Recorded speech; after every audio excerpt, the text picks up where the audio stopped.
You can grow 6 centimetres with posture. अब अगर मैंने ये स्टेटमेंट दी, तुम्हें लगता है कि ये तुम्हारे लिए होने वाली है? That could be possible scenario but most probably not. So कौन बंदा एक्चुअल पोस्चर से हाइट गेन कर सकता है एंड कौन नहीं, I am going to tell that. And अगर तुम्हारे केस में क्या तुम जीरो हाइट गेन कर सकते हो क्या, I am going to tell that. सबसे पहली बात, हम सबको नेचुरली पता है हमारा पोस्चर डेडिकेट करता है कि हमारी विजुअल प्रेफरेंस कैसी है।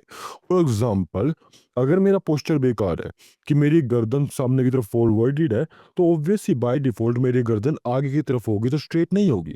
अगर स्ट्रेट नहीं होगी तो मेरी गर्दन में से कुछ सेंटीमीटर्स की हाइट चली गई।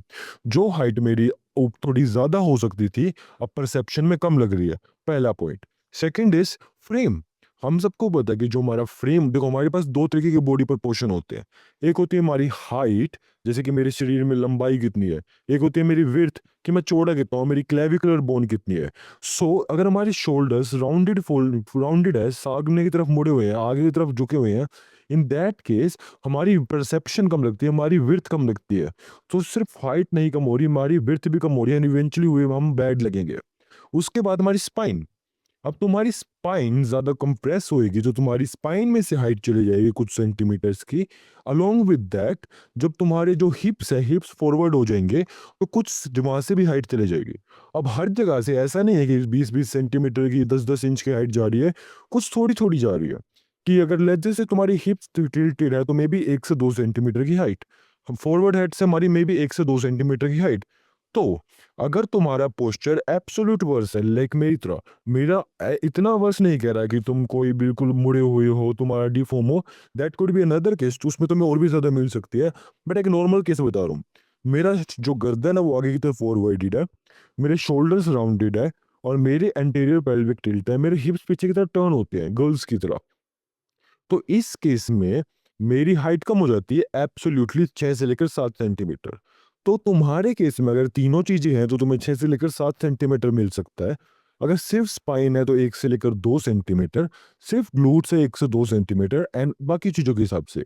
सो तुम्हारी एक्सपेक्टेशन कितनी होनी चाहिए कि जितनी सारी तुम्हारी पोस्चर की चीजें खराब है, तुम्हें वो हाइट तो ग्रेंटिवली मिलेगी।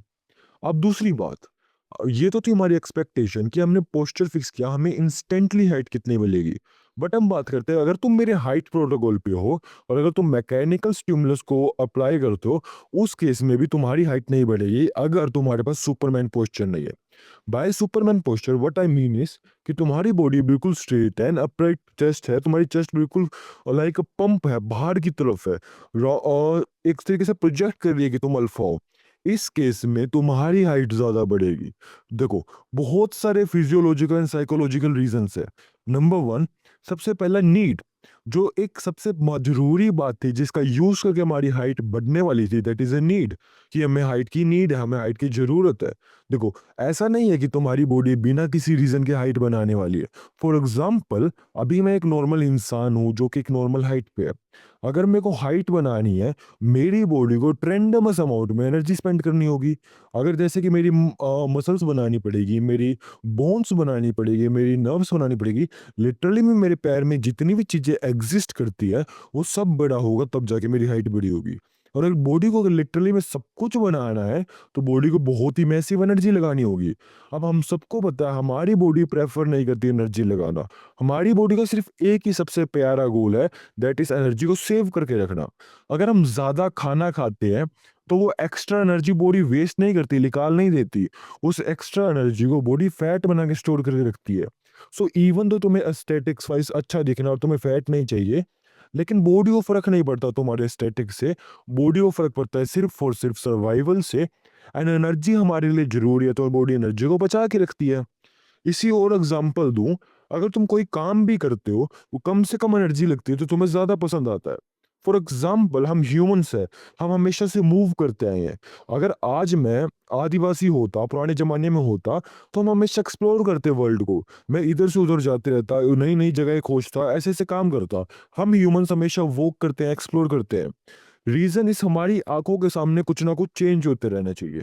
अगर हमारी आंखों के सामने विजुअली जगह चेंज हो रही है, मान लो मैंने इधर से उधर मूव किया, तो मैं डिप्रेस नहीं रहूंगा, मैं हेल्दी फील करूंगा, मैं अच्छा फील करूंगा। लेकिन अब मूव करने में हमें बहुत ज़्यादा एनर्जी लगती है। अगर मैं एक जगह से दूसरी जगह चल के जा रहा हूँ, तो मेरी आँखें विज़ुअली चेंज हो रही है, मेरी आँखों के आगे का वर्ल्ड मुझे अच्छा फ़ील हो रहा है, डोपामाइन निकल रहा है, लेकिन उसकी एक कॉस्ट है व्हिच इज़ एनर्जी। मैं वो करके एनर्जी स्पेंड कर रहा हूँ, तो मुझे ये कुछ सेट ऑफ अमाउंट में पसंद आएगा। But what if in our modern world reels, जब भी हम रील्स देखते हैं हर 5 सेकंड में एक नई रील आती है, एक नई दुनिया खुलती है, हमारी आंखों के सामने एक नया वर्ल्ड ओपन हो जाता है। सो लिटरली में जो हम वॉक करके करने वाले थे, इधर से उधर जाके करने वाले थे एक्सप्लोर करके, वो सेम काम रील्स में हो रहा है, लेकिन बेड पे लेटे-लेटे। तो जो पहले एनर्जी स्पेंड हो रही थी हमारे को वॉकिंग में, मूविंग में, वो एनर्जी स्पेंड भी नहीं हो रही, लेकिन सेम तरीके का डोपामाइन निकल रहा है, बल्कि ज़्यादा निकल रहा है। रियल लाइफ में मूव करोगे तो मैं बहुत धीरे-धीरे वर्ल्ड चेंज होगा, बहुत धीरे-धीरे डोपामाइन निकलेगा एंड एनर्जी भी स्पेंड करनी पड़ेगी। बट अगर हम रील्स देखते हैं तो हमारे को बहुत जल्दी वर्ल्ड चेंज होता है, बहुत मैसिव डोपामाइन निकलता है, अलोंग विद दैट हमारी एनर्जी भी स्पेंड नहीं होती क्योंकि हम रील्स लेट के देख रहे हैं। इसी वजह से रील्स से बंदे बहुत ही जल्दी एडिक्ट हो जाते हैं, पूरे पूरे दिन रील्स देखते हैं और यही तो रीजन था।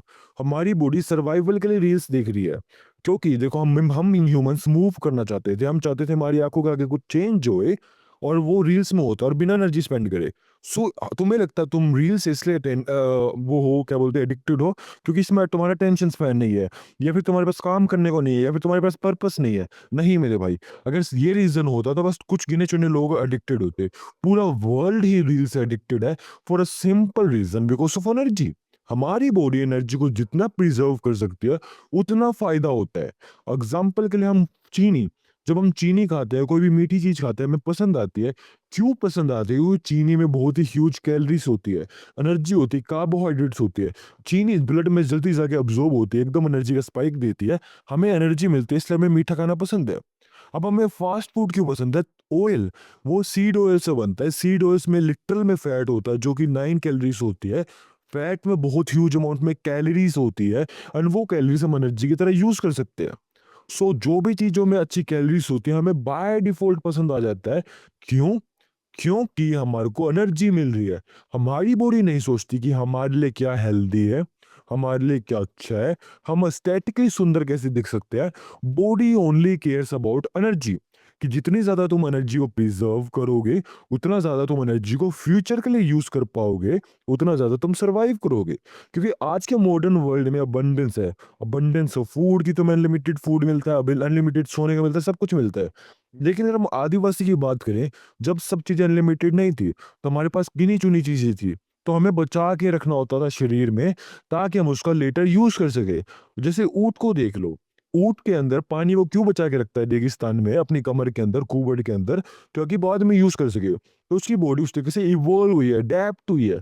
इन अ सेम वे हमारी ह्यूमन्स की बॉडी भी अडैप्ट हुई है, एज़ सिंपल एज़ दैट। सो अब हाइट की अगर लिटरल में कोई नीड ही नहीं है हमें एस्थेटिक्स के अलावा, सुंदर दिखने के अलावा, तो बॉडी एनर्जी क्यों स्पेंड करेगी? पहली बात तो बॉडी एनर्जी स्पेंड करना ही नहीं चाहती, उसकी पहली प्रायोरिटी थी कि एनर्जी स्पेंड करनी ही ना पड़े। जैसे तुम्हारी मसल्स, अगर तुम कुछ नहीं करते, तुम्हारा साइज़ सेम रहता है, अगर तुम सेम खाना खाते हो, ठीक है? अगर तुम ज़्यादा खाना खाओगे तो बॉडी एनर्जी बचा के रखेगी, तो फैट की वज़ह से बड़े होगे। कम खाना खाओगे तो बॉडी जो हमारी शरीर में एनर्जी बची हुई है, उसका यूज़ कर लेगी तो तुम पतले होगे।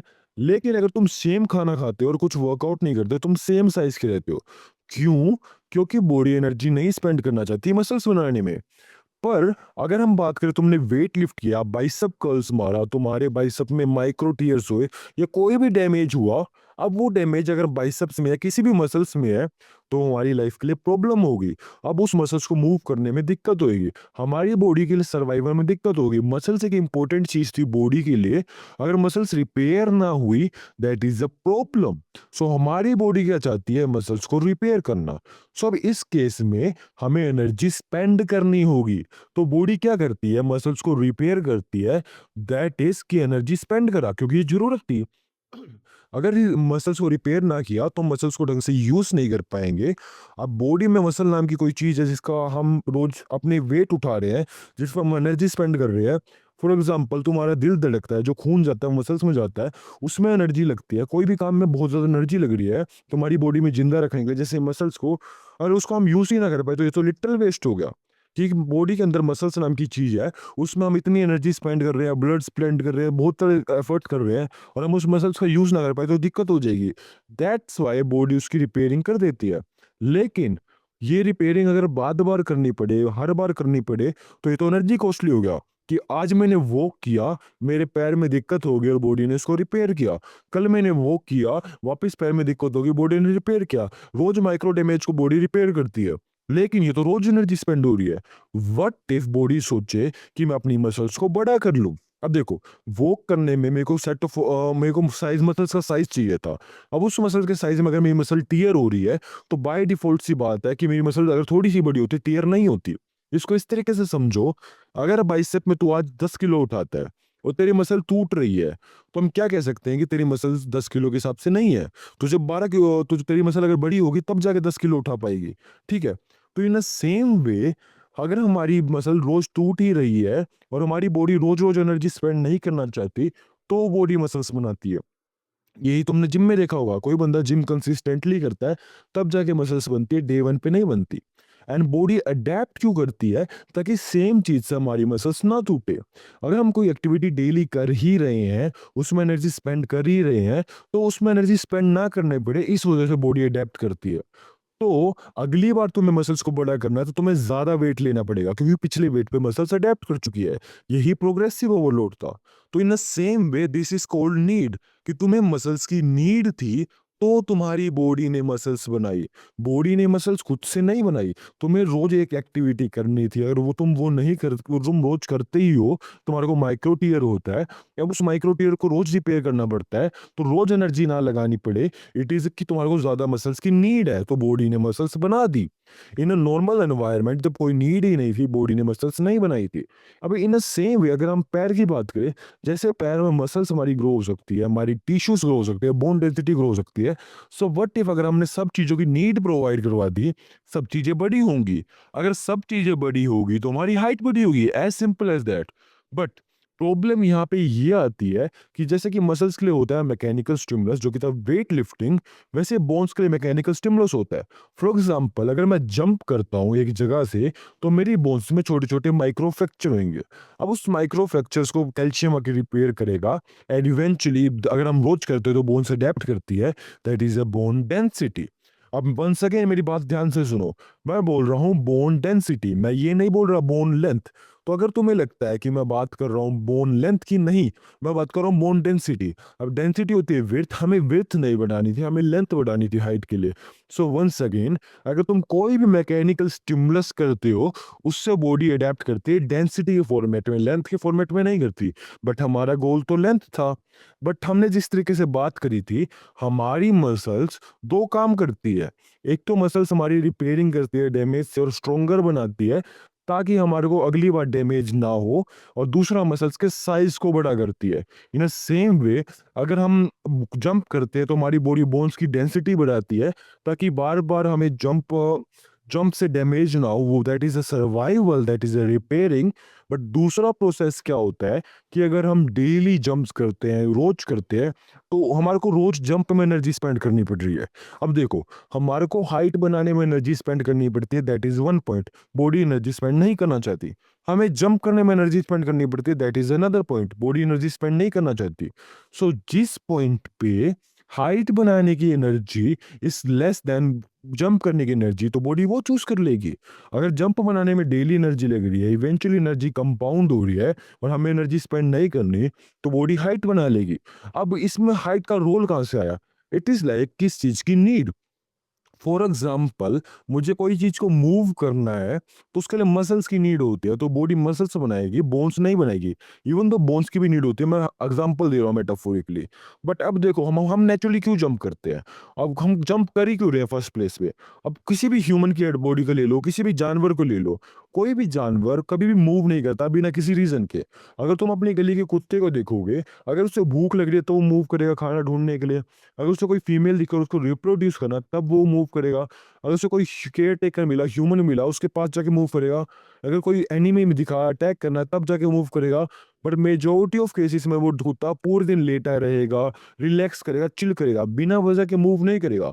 मतलब कि अगर वो कोई मूव कर रहा है इधर से उधर, उसके पीछे का एक रीज़न होगा। कोई भी जानवर ले लो, शेर लेटा रहेगा, शिकार करना हो तो खड़ा होगा, हिरन सब कोई। तो कोई बंदा मूव कर रहा है, कोई भी एनिमल इस अर्थ पे बायोलॉजिकल क्रिएचर मूव कर रहा है, उसका रीज़न होता है। अब बाकी सब जानवरों में ज़्यादा इंटेलेक्ट नहीं होता, तो अपने जानबूझ के मूव नहीं करते। बट अगर हम जानबूझ के मूव करें, हम ह्यूमंस जानबूझ के जंप करें, हमारे दिमाग को जानबूझ के नहीं लगता, हमारे दिमाग को लगता है कोई रीज़न होगा। इवन दो तुमने बिना रीजन के जंप किया अपनी मर्जी से, क्योंकि तुम्हारे पास इंटेलेक्ट था, लेकिन हमारी बायोलॉजी को स्टिल लगता है कि कोई रीजन होगा जिस वजह से तुम मूव कर रहे हो। As simple as that. अब नेचुरली क्या क्या रीजन हो सकते हैं जिस वजह से तुम मूव जंप कर रहे हो? Number one reason, the peak reason would be fruits. कि एक पेड़ पे अगर फ्रूट्स है, ऊंचे फ्रूट्स है आसमान में, तुम उसको लेने के लिए जंप कर सकते हो। As simple as that. So अगर तुम्हें रोज ज्यादा ज्यादा जंप करनी पड़ रही है, रोज जंप करनी पड़ रही है, तो बाय डिफॉल्ट हम कह सकते हैं कि फ्रूट्स की क्वांटिटी थोड़ी सी ज्यादा ऊपर है तुम्हारी नेचुरल एनवायरनमेंट के। इस एनवायरनमेंट में अगर तुम्हारी थोड़ी सी ज्यादा हाइट होती, तो मैं थोड़ी सी नेचुरली कम जंप करनी पड़ती फ्रूट्स को लेने के लिए। सो जंप करने में एनर्जी स्पेंड करनी पड़ रही है। जंप तुम डेली करोगे क्योंकि मैं तुम्हें डेली फ्रूट्स चाहिए, that is requirement of the human body. अब हाइट बनाने में एनर्जी स्पेंड होती है। अगर तुम डेली जंप करते हो, करते जा रहे हो टाइम टू टाइम, मैं ये नहीं कह रहा तुम एक ही दिन में 1000 कर रहे हो, उससे तुम्हारी बोन डेंसिटी चेंज होगी, लेंथ नहीं। बट लेट्स जैसे हम पिक करते हैं 20, अगर तुम 20 जंप डेली कर रहे हो, वैसे मान मत लेना हाइट बढ़ रही है, मैं बस समझा रहा हूँ। तो अगर हम तुम 20 जंप डेली करते हो, करते जाते हो, इवेंचुअली क्या होगा, तुम्हारी बॉडी में एनर्जी कंपाउंड होती जाएगी। कि आज भी 20 एनर्जी स्पेंड हुई, कल भी 20 एनर्जी स्पेंड हुई, डेली हो रही है। अब बॉडी को लगेगा ये डेली 20 एनर्जी स्पेंड हो ही रही है, एंड आज तक हमारी 10,000 एनर्जी स्पेंड हो चुकी है। इवेंचुअली और भी होएगी क्योंकि ये डेली एक्टिविटी है। क्यों ना मैं अपनी एनर्जी को बचा लूं। आज अगर 20 जंप करनी पड़ रही है, व्हाट इफ कि मुझे 15 जंप करनी पड़े, व्हाट इफ कि मुझे बस 10 ही जंप करनी पड़े, मेरी जंप की क्वांटिटी कम हो जाए। अगर मेरी जंप की क्वांटिटी कम हो जाएगी, तो मुझे नेचुरली कम एनर्जी स्पेंड करनी पड़ेगी, एंड इवेंचुअली मेरा काम हो गया। अब जंप की क्वांटिटी बॉडी कैसे कम कर सकती है? Which is by increasing your height. क्योंकि जंप तुम क्यों कर रहे थे? फ्रूट्स के लिए। फ्रूट्स एक स्पेसिफिक हाइट पे थे, तुम्हारी हाइट बढ़ गई, जो तुम्हें नेचुरली जंप करनी पड़ेगी। अब कम जंप करनी पड़ेगी, तुम्हारी बॉडी हाइट में भी बढ़ा दे पोटेंशियली। मैं ये नहीं बोल रहा ऐसे साइंस वर्क करती है, मैं ये भी नहीं बोल रहा ऐसे बायोलॉजी वर्क करती है। मैं तुम्हें बस एक एनालॉजी समझा रहा हूँ जिस वजह से एवोल्यूशन में भी वर्क कर जाए, मे भी एडेप्टेशन वर्क कर जाए। तुम्हारी हाइट बनाने में एनर्जी स्पेंड हो रही थी, that body don't want to do it. तुम्हारी जंप करने में एनर्जी स्पेंड हो रही थी, that body don't want to do it. But इन दोनों में से अगर जंप करने की एनर्जी ज्यादा लग रही है over the compound of time, और हाइट बनाने की एनर्जी कम लग रही है, तो बॉडी हाइट बनाना प्रेफर करेगी। As simple as that. क्योंकि देखो मैं नहीं बोल रहा, हमें बस इतना पता है बॉडी हमेशा एनर्जी प्रिजर्वेशन चूज करती है, एनर्जी को बचाना चूज करती है। इवन दो रील्स देखना तुम्हारी हेल्थ के लिए बेकार हो सकता है, जंक फूड खाना हेल्थ के लिए बेकार हो सकता है, बॉडी स्टिल कर लेती है क्योंकि एनर्जी बच रही है। In the same way height बढ़ाना अगर बायोलॉजिकली इम्पॉसिबल भी है, बट अगर एनर्जी सेव हो रही है तो बेबी बॉडी कर ले। May be, I didn't give you guarantee, I said may be. But अब इसी सिनेरियो में थोड़ा सा बात करते हैं। अगर तुम्हारी जो फ्रूट्स था, वहां तक पहुंचने के लिए हाइट की नीड की जरूरत थी, तब बॉडी ने बनाई हाइट। अगर व्हाट इफ इसमें हाइट की नीड ही ना हो, व्हाट इफ तुम्हारी बॉडी की नेचुरल बायोमैकेनिक्स खराब हो, जिस वजह से तुम्हें ज्यादा जंप करनी पड़ रही है, तुम्हारा फ्रूट नहीं मिल रहा, तो बॉडी की प्रायोरिटी क्या होगी कि तुम्हारे बायोमैकेनिक्स ठीक करे, हाइट बढ़ाए। बायोमैकेनिक्स ठीक करने में कम एनर्जी लगती है, हाइट ठीक करने बनाने में ज्यादा एनर्जी लगती है, तो ऑब्वियसली बॉडी बायोमैकेनिक्स चूज करेगी। बायोमैकेनिक्स का मतलब कि तुम्हारी नेचुरल हाइट जैसे 5'10" है, लेकिन तुमने पोस्चर खराब कर रखा है जिस वजह से तुम्हारी हाइट 5'8" होगी। फॉर रेफरेंस, तो तुम अपनी नेचुरल बायोलॉजिकल हाइट पे ही नहीं हो, तो बॉडी को क्यों लगेगा तुम्हें हाइट की जरूरत है? तो इस वे में हमारा पोस्चर मैकेनिकल स्टिमुलस के लिए बहुत बड़ा प्रीरिक्विजिट है। मेरी बात को ध्यान से समझो। तुम्हारे पास ऊपर फ्रूट था जिसको लेना था, जिसके लिए डेली डेली एनर्जी स्पेंड होती है। अब उसको स्पेंड करने के लिए हम एनर्जी को कम स्पेंड करना चाहते हैं, हम चाहते हैं जंप मिनिमाइज हो जाए। जंप मिनिमाइज क्यों हो, कैसे हो सकती है? कि हम जंप का रीजन पता चले। जंप का रीजन था ऊंची हाइट पे फ्रूट। अब ऊंची हाइट पे फ्रूट तब तुम्हारी बॉडी हाइट प्रेफर करेगी जब उसके अलावा कोई रीजन ही नहीं है। अब तुम्हारी एनर्जी डेली स्पेंड हो रही है, कोई तरीका ही नहीं हाइट तुम्हारी जंप को कम करने का, रेदर देन जस्ट हाइट, तो बॉडी हाइट के बारे में प्रेफर करेगी क्योंकि एनर्जी बचानी है। बट किसी भी केस में अगर कोई और जुगाड़ बन सकता है, जैसे कि तुम्हारी मसल वीक है तो मे बी बॉडी मसल्स को प्रेफर करे, कार्ब्स को बड़ा कर दे, मे बी तुम्हारे बायोमैकेनिक्स खराब है तो बॉडी उस पर फोकस करे, दैट इज अ रीजन। सो इसके लिए हमें क्या करना होगा, हम चाहते हैं हमारे बायोमैकेनिक्स पहले से फिक्स हो। बायोमैकेनिक्स मतलब कि तुम्हारा posture, the way you stand, the way you jump, ताकि आपकी बॉडी को पता चले कि height is the only thing that is limiting you, the height is the only thing जिसकी वजह से आपको जंप करना पड़ रहा है। सो दैट्स वाई हमें posture as a prerequisite चाहिए हमारे मैकेनिकल स्टिमुलस के लिए। सो अगर ये क्लियर है, let's move to next module, जिसमें हम बात करेंगे व्हाट इज द रीजंस जिसकी वजह से आपका पोस्चर खराब हुआ फर्स्ट प्लेस में। बिकॉज हम बोन नहीं हुए बिखर आपको पोस्चर के साथ, हमारा पोस्चर धीरे धीरे खराब हुआ है। And let's fix those and we move to next module. Let's talk about की रीजंस आपका पोस्चर खराब क्यों है फर्स्ट प्लेस पे। देखो, पोस्चर ना सिर्फ सिंगल रीजन की वजह से खराब नहीं होता। अगर आपको लगता है कि आप बेड पे टेढ़े बैठ के फोन चलाते हो या फिर आप ज्यादा फोन चलाते हो, ये एक रीजन है, सिंपली नोट मेरे भाई, सिंपली नोट। हमारे ना कई सारे रीजंस हो सकते हैं and number one reason is muscle weakness. अब देखो, मसल वीकनेस से मेरा मतलब ये नहीं है कि तुम ट्रेन नहीं करते, एक्सरसाइज नहीं करते या फिर तुम जिम नहीं जाते। दैट जिम जाना इटसेल्फ में एक रीजन है जिस वजह से तुम्हारा पोस्चर खराब हुआ। अब देखो, मैं तुम्हें एक बहुत ही इजी से एक एनालॉजी से बताता हूँ। अब मेरा बाइसेप है, वो अगर मैं स्ट्रेच करता हूँ, लेंथन करता हूँ, तो उसमें ज़्यादा ट्रेन होता है। हम सब ने पता है कि जब भी हम वर्कआउट करते हैं और हम किसी भी मसल को डीप स्ट्रेच करते हैं तो हमारी मसल्स ज़्यादा ट्रेन होती है, एक अच्छी बात है।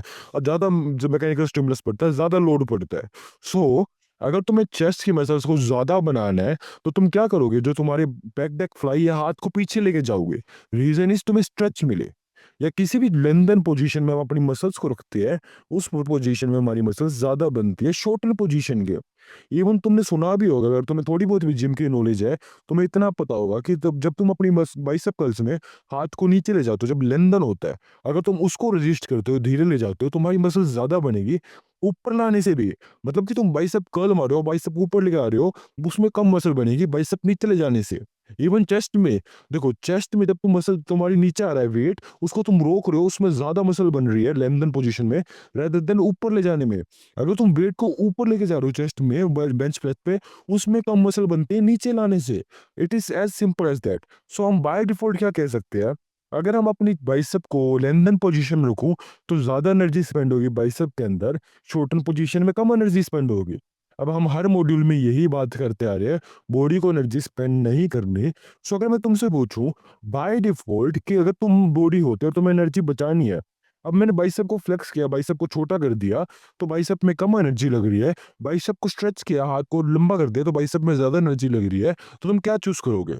अगर तुम्हें डबल जी आईक्यू और तुम रिटार्ड नहीं हो, बाय डिफॉल्ट तुम बोलोगे कि भाई मैं तो बाइसेप को कॉन्ट्रैक्ट करूंगा, छोटा करूंगा ताकि बाइसेप में कम एनर्जी लगे। तो हम ये करते हैं। बट अब मैं तुम्हें बोल रहा हूँ कि बाइसेप के जस्ट नीचे क्या है, तुमने बोला ट्राइसेप।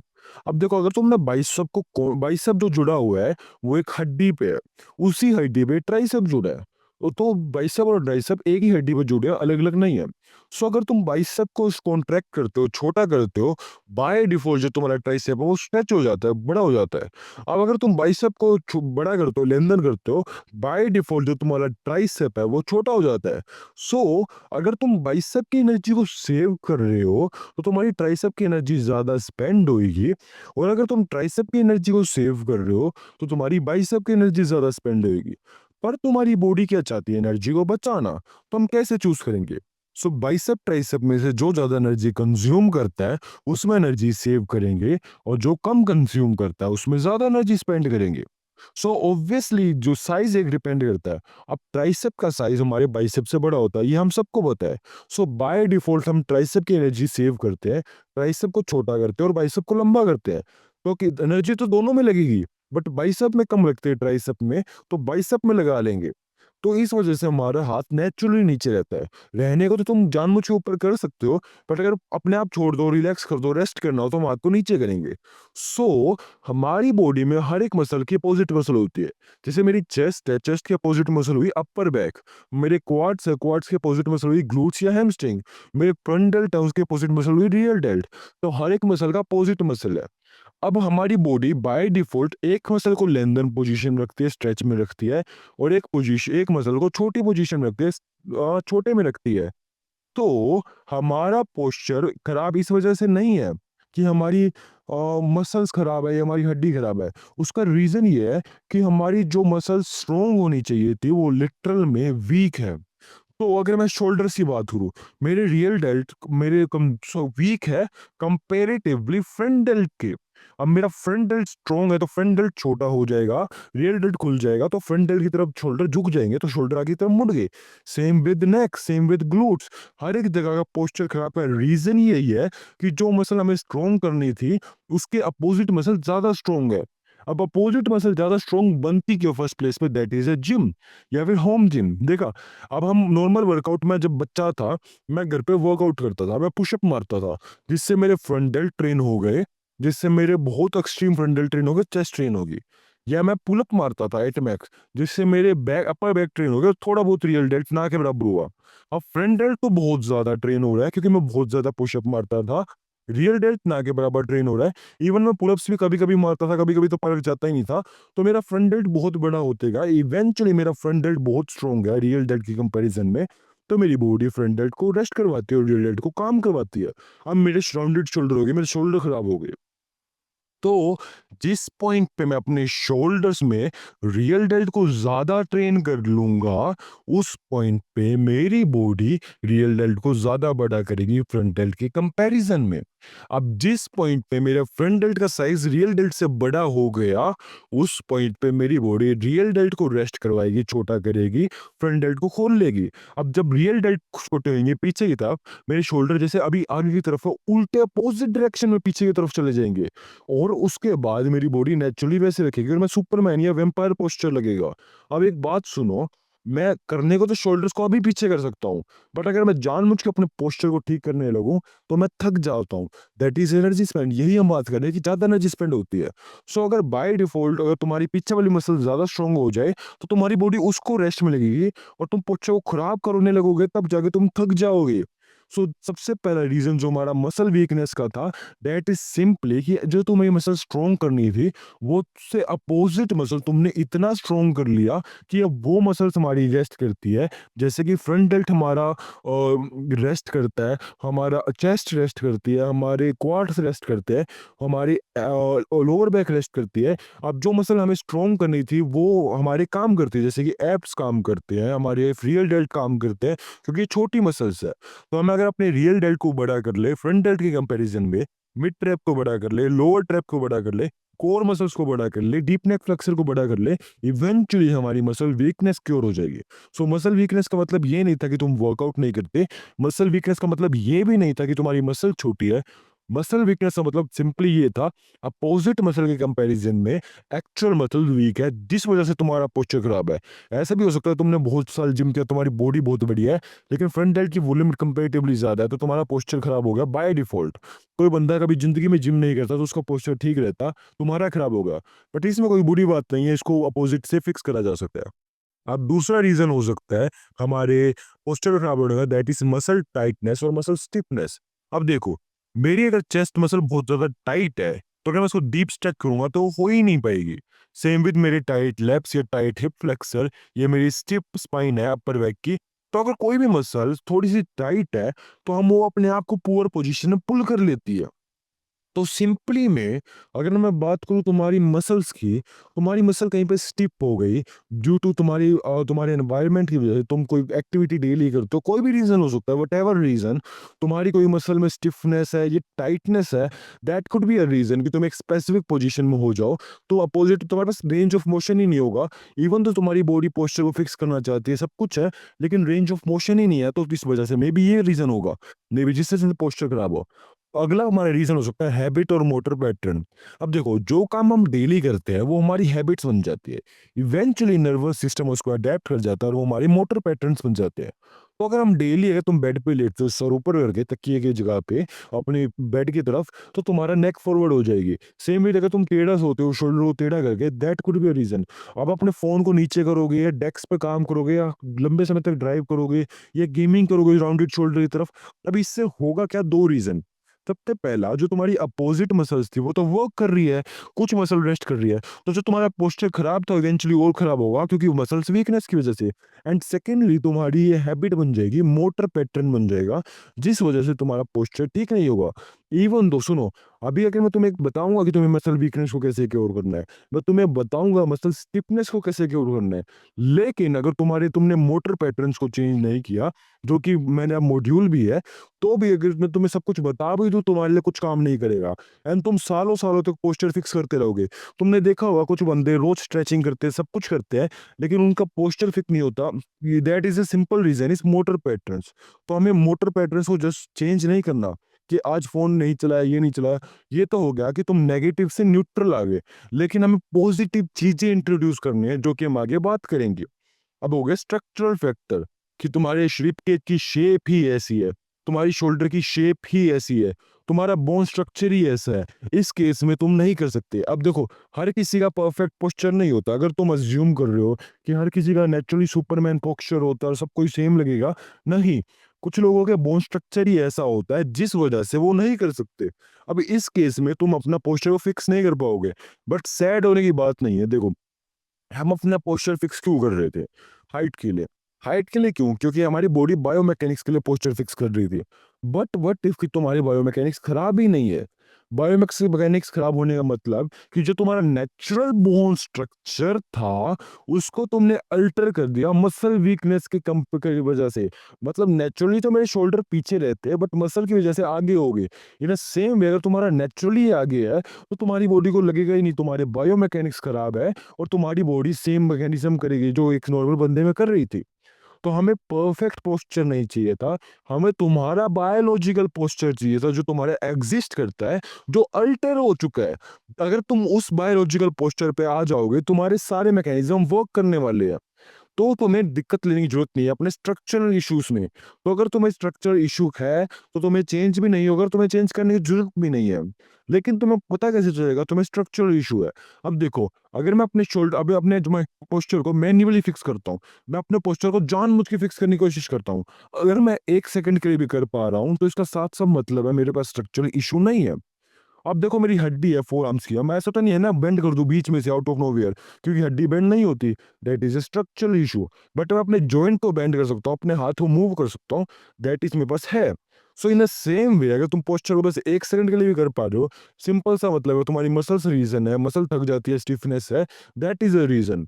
बट अगर स्ट्रक्चरल इशू होगा, बोन्स को तुम अल्टर नहीं कर सकते, तो तुम 1 सेकंड के लिए भी पोस्चर फिक्स नहीं कर पाओगे। तो अगर तुम्हें लिटरल में चेक करना है, अभी के अभी अपने आप को स्ट्रेट करने की कोशिश करो। अपनी चेस्ट को स्ट्रेट करो, शोल्डर को राउंड करो, ग्लूट को आगे करो, अपने नेक को सीधा करो। अगर तुम 1 1 सेकंड के लिए भी चीजें कर पा रहे हो, साफ साफ मतलब इतना है कि तुम्हारे पास स्ट्रक्चरल इशू नहीं है, तुम कर पा रहे हो। बट अगर तुम मूव ही नहीं कर पा रहे, किसी एंगल में जा ही नहीं पा रहे, तो ऑब्वियस सी बात है तुम्हारे पास स्ट्रक्चरल इशू है। पांचवा रीजन हो सकता है दैट इज मोबिलिटी लिमिटेशन। अब देखो, अगर तुम्हारे पास शोल्डर में मोबिलिटी ही नहीं है, या थोरसिक स्पाइन में मोबिलिटी ही नहीं है, या हिप मोबिलिटी नहीं है, इस केस में तुम्हारी बॉडी कॉम्पेंसेट करेगी डिफरेंट पोस्चर के साथ। सो सिंपल सा रीजन है कि इसको इस तरीके से समझो। देखो, मैं अपने शोल्डर को पीछे ले जा ही नहीं पा रहा, मोबिलिटी ही नहीं है, that could be a reason. मेरी मसल्स तो स्ट्रॉन्ग है, मेरी मसल पोस्चर को फिक्स भी करना चाहती है, but mobility is a issue. अगला रीजन हो सकता है तुम्हारा पेन या इंजरी। अगर तुम्हारे को कोई पेन होता है किसी भी पार्ट में, किसी भी इंजरी हुई है उस बॉडी में, बॉडी उस केस में बॉडी क्या प्रेफर करेगी कि ऐसे पोस्चर में रहे जिसमें पेन ना हो। सो बाय डिफॉल्ट, अगर तुम्हें कोई भी इंजरी हुआ है उसके बाद तुम्हारा पोस्चर चेंज हुआ है, एज सिंपल एज दैट की बॉडी क्या प्रेफर कर रही है कि इस पोस्चर में स्पेसिफिक रहूं ताकि बॉडी को पेन ना हो। अगला आखिरी रीजन हो सकता है, सातवां रीजन हो सकता है, दैट इज ब्रीदिंग पैटर्न। अब देखो, एनर्जी को बचाना इज एनर्जी आती कहां से? ऑक्सीजन। जो हमारा ऑक्सीजन होता है वो एनर्जी को ट्रेवल करता है। So oxygen is another part of thing. अब तुम्हारे को किसी भी जगह पे अगर ज्यादा तुम्हें ब्लड ऑक्सीजन मिलता है तो तुम्हारी बॉडी उस पोस्चर को प्रेफर कर सकती है। तो अगर तुम्हारे एलिवेटेड शोल्डर्स है, ठीक है, अगर तुम अपर चेस्ट में ब्रीथ करते हो तो तुम्हारे एलिवेटेड शोल्डर हो जाएंगे, तुम्हारी नेक मसल टाइट हो जाएगी, तुम्हारा रिब केज की पोजीशनिंग इशू हो जाएंगी, क्योंकि तुम्हारे को ब्रेथ मिक्सिंग करनी, तुम्हारी बॉडी चाहती है ज्यादा से ज्यादा ब्रेथ आए।